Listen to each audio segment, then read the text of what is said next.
Hi, everyone. Thank you for joining me for the third installment of Arconas' interview series with airport industry thought leaders. Today, I'm speaking with Janice Hicks, Principal and Interior Designer at Stantec. Janice leads the interiors team in Stantec's Vancouver office with a primary focus on airports.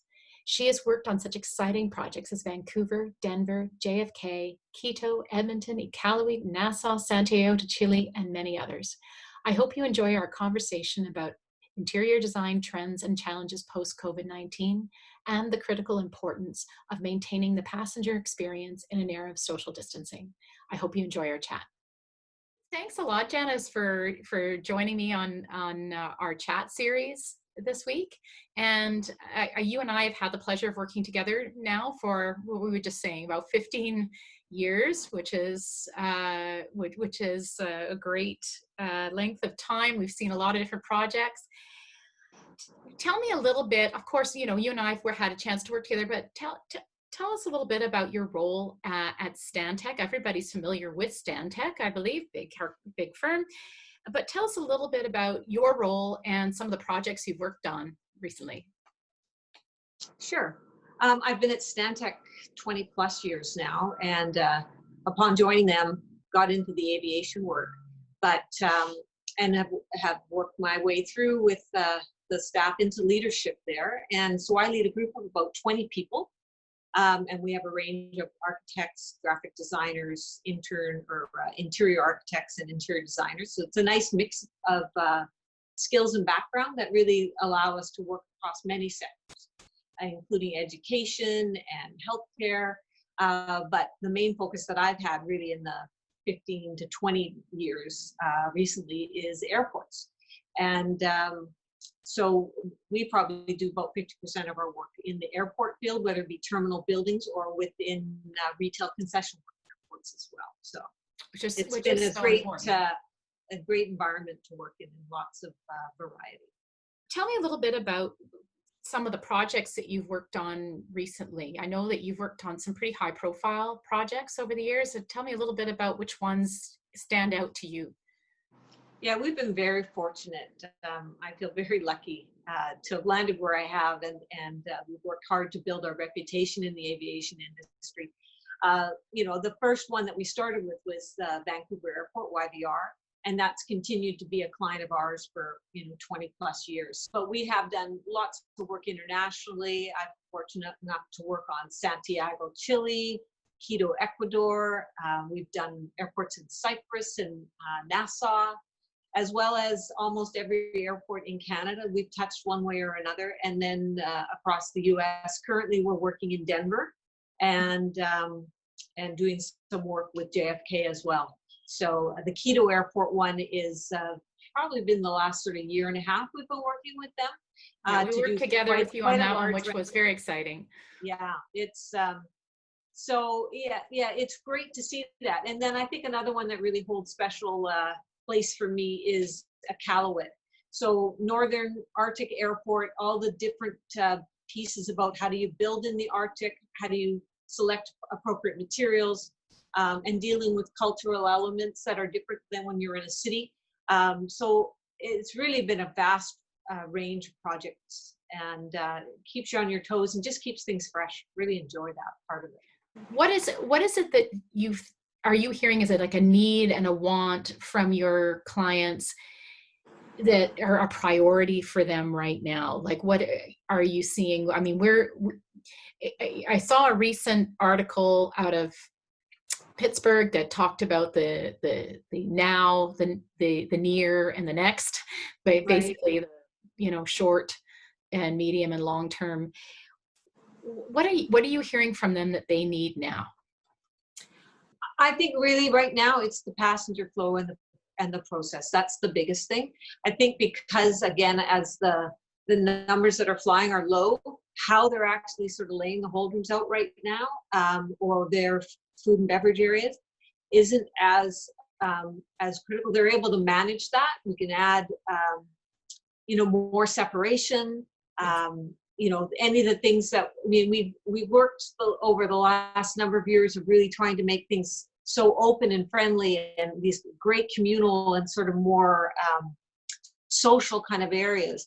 So I think the key for those ones is how do we maintain some of that feel, but yet add in that social distancing piece to it. So those are the kind of things that I think they're trying to focus on in again, making sure they're providing those different options for people, depending on how comfortable they are. And also with it, so if there happens to be a family traveling, you don't want to have them totally isolated, seat by seat. So we have to provide some areas where you could have a family group that could actually be together and be comfortable. So whether, we're doing those in separate areas or within each hold room. And then also from a food and beverage point of view, a lot more grab and go, of course, because they're just getting the seating opening in restaurants, but it's very limited, and there's no service on planes. So people are doing the grab and go thing, but some people aren't comfortable wanting to eat on the plane. So now, where are you providing that in the terminal? Are you trying to adapt hold room areas so that you have a little bit more space? You could actually put some table service in there, so they've got some place to comfortably eat, as opposed to being off in a more of a food court setting. So again, trying to provide those options. If you have those kind of areas within the hold rooms, it lowers the anxiety. They're not worrying that they're missing announcements or whatever. But again, technology starts to play into that, because they can push notifications out on people's phones and all of that, to help keep people up to date. So again, it's changing so quickly in the way that people are introducing technology into things, that is a bit difficult to sort of keep up with what's working best. And it's a lot of trial and error right now, I think we'll see. Yeah, and I would agree with you. I don't think anybody has a crystal ball right now. No. I don't think everybody. There's a lot of theories, there's a lot of initiatives going on, but I don't think anyone has a crystal ball. And I think that trial and error piece, I think at least that's how we're approaching things as well. Is that let's put solutions out there. Let's get solutions in the hands of our clients, so that they can get up and running now and quickly, right, knowing that will evolve into something else in the midterm and then the long. Absolutely. And as science changes as well, right? So right, it is an ever-changing thing, so we have to be flexible and be able to adjust. I think flexibility is really the key thing. So whether you're renovating a terminal or building a new one, I think the more flexibility we build into things these days is going to pay off for the clients in the long run. In terms of more of the long term, we talked about the flexibility. There was a lot of trends that were happening prior to COVID-19 that we were seeing in public spaces in airports, whether it be an evolution towards more hospitality type furniture, more lounge pieces, blending different furniture types to account for different the needs of different types of passengers. And also we saw also a little bit more return to respecting people's personal space.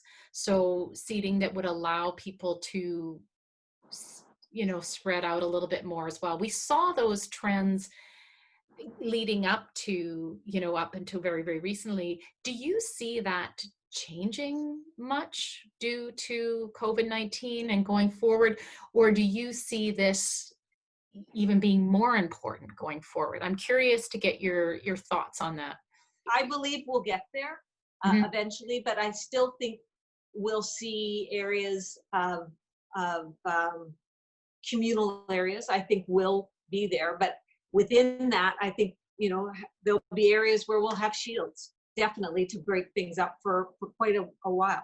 So, but I think there will be an option of that kind of, and again, I think that goes back to my, the key thing about being flexible. So providing furniture, hold room environments that can be adapted as things change. So whether it's adding a screen to the back of a chair or the sides of it to separate them a little bit more, or providing more sort of pod environments for the business traveler that's trying to be a little bit more protected and wants to focus on their work. Yeah. But that kind of mix, I think, is where we'll get. But I really do think it's going to be different depending on each airport, each country, each cultural, what the sensitivities will be. So I know I've been on a couple of calls where, there is a little bit of a concern that, like, I don't think anyone wants to see airports turn into hospitals. There's a little bit of a concern that the passenger experience part of the equation is going to get lost somehow for all the safety measures that need to come into place. I'd love to hear your feedback on that, because my personal view is that there are ways to balance the two, that there's you can use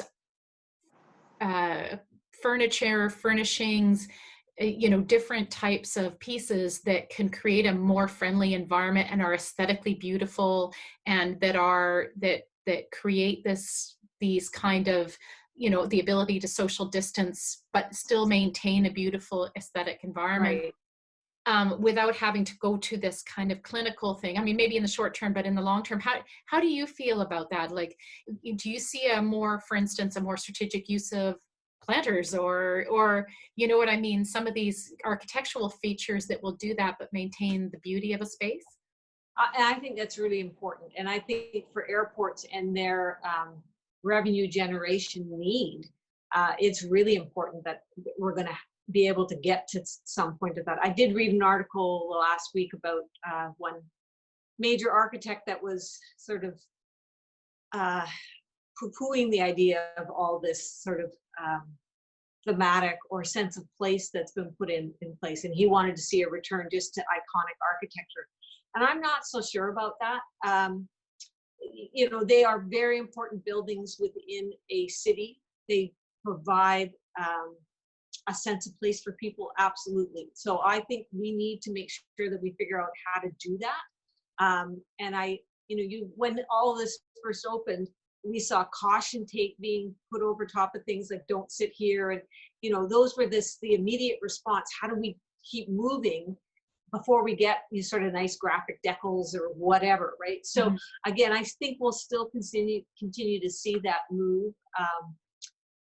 Because aesthetics are an important piece of making people enjoy an experience, to reduce their anxiety, and generate revenue for the airports. But I think one of the other pieces, as far as space goes, one of the things that we're looking at, and this again is, it's into the future, but the whole idea of, as things are being automatized, the check-in hall really doesn't need to be the size they are now. I mean, those generally are pretty big, vast spaces. So if we get that streamlined so that people are basically bypassing check-in and your luggage is dealt with separately and else in a different place, we could move those PSL, the security lines, forward into the check-in hall, giving us more space in post-security. So, I think those are the kind of things. And even the whole security process, what is that going to look like? Does it need more space or less space? Might need a little bit more, but again, with automation,